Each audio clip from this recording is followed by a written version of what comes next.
attack warm-up. So even after the monster gets up to the player and wants to swing his club, we prevent him from doing that for a very small period of time.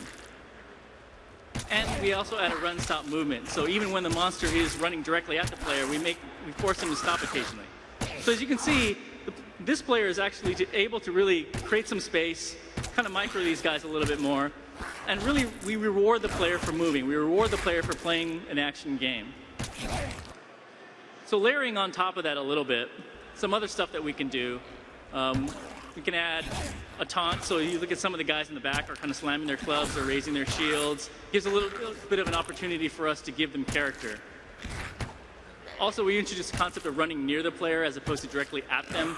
So sort of give you the sense of threat as opposed to like a direct threat all the time. And then also we can add things that are like classic Fallen behaviors, like fleeing when your allies get killed.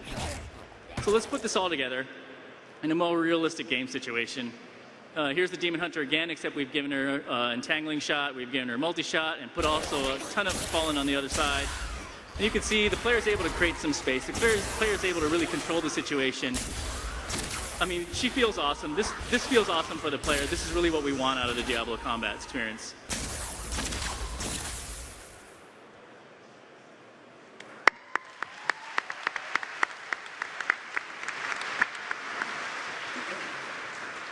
Hi, my name is Christian Leitner. I'm the art director, and I'm going to walk you guys through tools of instruction. So customization is a huge part in Diablo 3. We're really trying to push that a lot and give the player a lot of choices so you guys have a lot of interesting things you guys can do to your characters. And this obviously starts, first of all, with our armor sets. And what you're seeing here is one of the little bit more advanced armor sets for the Barbarian. In the background, you can actually see the concept that started this armor set. And that was done by our very own Josh Tallman here on our panel. And what we're trying to do when we design these armor sets initially is that we're really trying to come up with a lot of variety. We're trying to make sure that it is very distinct for the class. This is an armor set obviously for the Barbarian. It's a little bit more ornate than maybe you would expect from a Barbarian, but it still feels very much like it would be a Barbarian. He's got cut off elephant heads on his shoulders, if you notice that. And at this stage, really, a lot of the things we really pay a lot of attention to is that while we want to give you guys a lot of choices, we also want to make sure that it still feels very much like the class. Here's another armor set that we have for the Witch Doctor. And again, you can see the scary mask concept that was initially done for this in the background. And in the foreground, you actually see the 3D model that's in-game. Again, very specific to the Witch Doctor, feels like the Witch Doctor, and it's just something that really gives you that flavor for that class. Again, it's very important that we keep that flavor going. Another thing that's very, very important on these character sets is silhouette. We want to make sure that from the game cam, it reads really, really well. In this case, you can see the big headdress, these spider legs sort of sticking out of the helmet. It's very iconic of the Witch Doctor, but it also reads really, really well. You want to be able to see who's wearing what armor set when you're playing with your friends, co-op online, and really have fun with that. Another example would be this. Again, this is a Barb armor set. You can see the shoulder pads are really strong. They define the silhouette really, really strongly. And again, you probably won't miss him when he's running past you in a dungeon. Another thing is, too, every once in a while, we try to push the envelope a little bit. The Witch Doctor is a good opportunity for that. We look around and we sort of get ideas for what we could do with a class that would maybe push an interest level or the particular thing that really epitomizes this class a little bit more. In this case, we had this crazy idea from our concept team that what if the armor moved? What if it had these sort of like these tentacles on the shoulders and on the headrest that would actually be moving? So what you see is a concept on the bottom there, or on the left, excuse me, and the 3D model on the right. And we actually built it. It's one of our favorite sets. And in motion, it actually ended up looking like this. There. So you can see it's really creepy looking, and again, it's going to look really great from game cam as you're playing this stuff. Of course, what's all this epic armor without epic icons? Nothing. Nothing. Yes. Mike does our icons. So what you can see here is the icons actually match, obviously, the 3D model. So as you put your icons on the paper doll, it will show up on the 3D model to the left. What's nice about this too is that the different looks for the armor sets actually match across the classes. What I mean by this is the exact same armor set on the wizard as it is on the barb, and on the barb you can see the icons matching the barb set, and on the wizard it matches the wizard set. So it's very nice because there's no disconnection between putting the armor on the character and what it actually ends up looking like on the character. That's another improvement we did over Diablo 2, and we sort of pushed the envelope a little bit further on Diablo 3. Another thing is that we're giving the players to do is customization, and we really feel like this is something that we're very proud of. Yeah.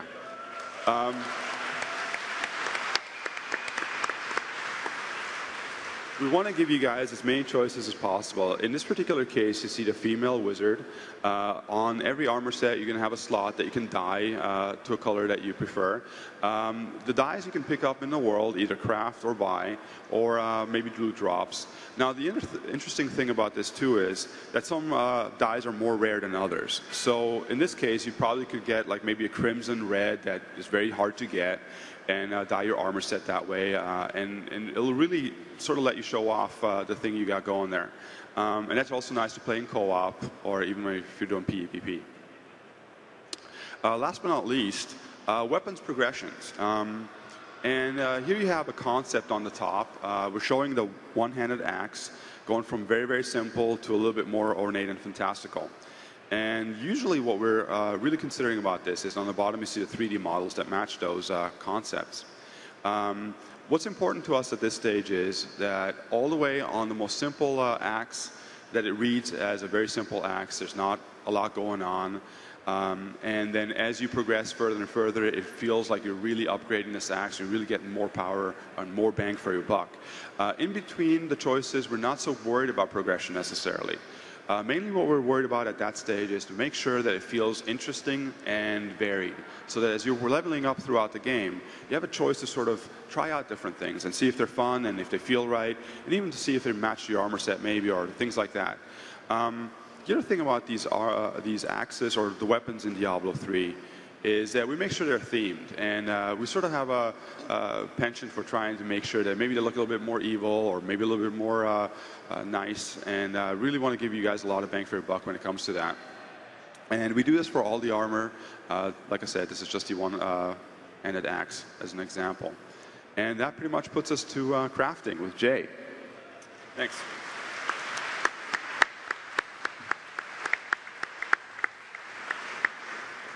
All right, so the sad truth for us designers is that when you work with a system that is completely random, like the Diablo loot system, sometimes it fails. So the question is, what does that mean? And for us, how does that make our lives difficult? Well, randomness is completely unpredictable. If you go through an entire dungeon and you do not get a single weapon drop, the loot system didn't fail. There's not something wrong with our random number generator. That's the system doing what it's supposed to do. Sometimes you don't get what you want. So the thing that we need as designers is something that we can rely on for the case where loot does fail. So for the original Diablo and Diablo 2, that was vendors.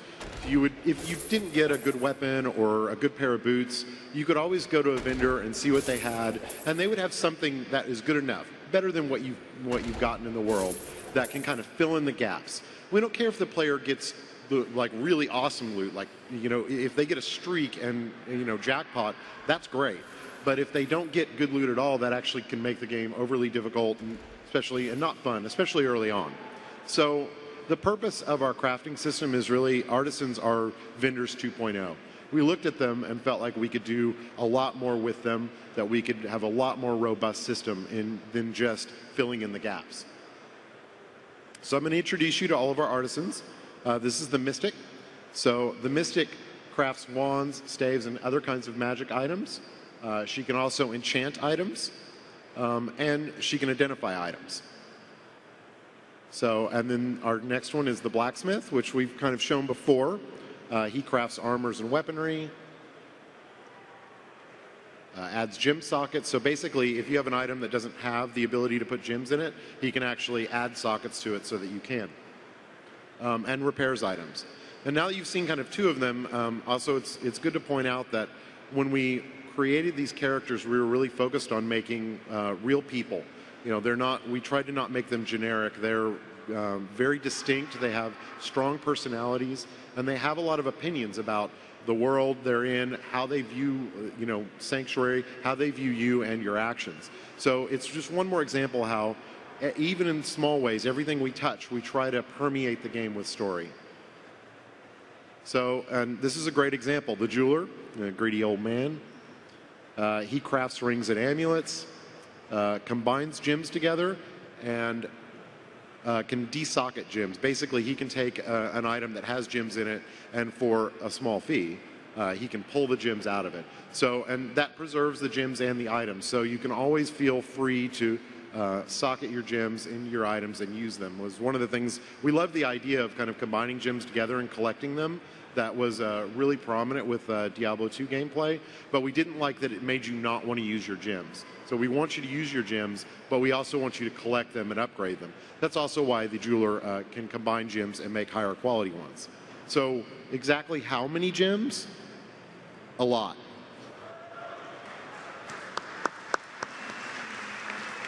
So there's 14 gem levels. This shows basically every gem that can drop in the game, but only the first 5 levels actually ever drop. So up to Radiant, every level past that can only be made by the jeweler.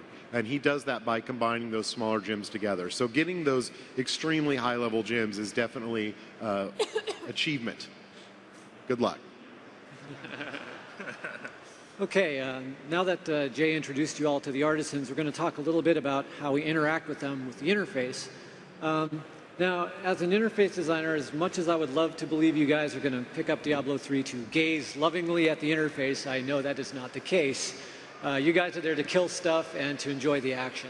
And so the interface should never impede that. It should be quick to pick up, simple to use, so you guys can get about your business of killing things. So with the vendors, the main way we could achieve some simplicity was to maintain consistency. We have here the blacksmith interface, and you can see that it's broken up into 2 main areas. Down the left-hand side are the options, and this will be the same for all the vendors. Anywhere there is a consistent option that they can do, such as shopping or crafting, will always be in the same spot. We really didn't want you to have to learn a new interface just because the vendor offered up different options. On the right-hand side is the chosen option. So in this case, it's socketing for the blacksmith. Also on the right-hand side, you can see that we've added some flavor to the UI just to kind of reinforce what it is that that vendor does for you. In this case, the blacksmith, so we have tools of the trade. We have tongs, have a hammer, and the surface looks a bit like an anvil. And if you were to compare that then to the mystic, you can see that the options stay the same down the left-hand side, but the right-hand side, the flavor changes. It's just any way we can help infuse some personality, even in the interface, just to kind of remind you who these people are. Now, crafting is something that we're going into in a different angle this time with Diablo 3, and we're pretty excited about it. It's a new system, and with that comes a host of problems. And I'm going to kind of go through the process a little bit just to show you how we make the interface. So the first stage is an early mock-up.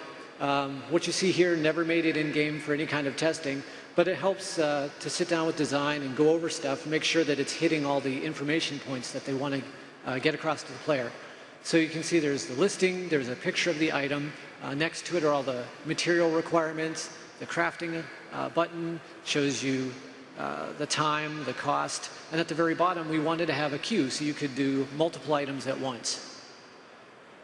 After we kicked it around a little bit and design looked it over, we realized that the item listing was just too detailed. I mean, sure, it had everything that you needed, but it was just too much. And because of that, you could only show 4 items at a time.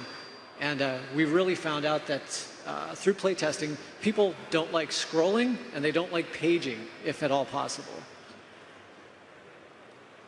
So here, taking all the notes we had, we go back and take it for a second test. And this is the first one that made it into game for the team to test out. You can see we took off the requirements, the material requirements per item, so now we're able to get 10 items per page as opposed to 4. It's a good thing, less paging.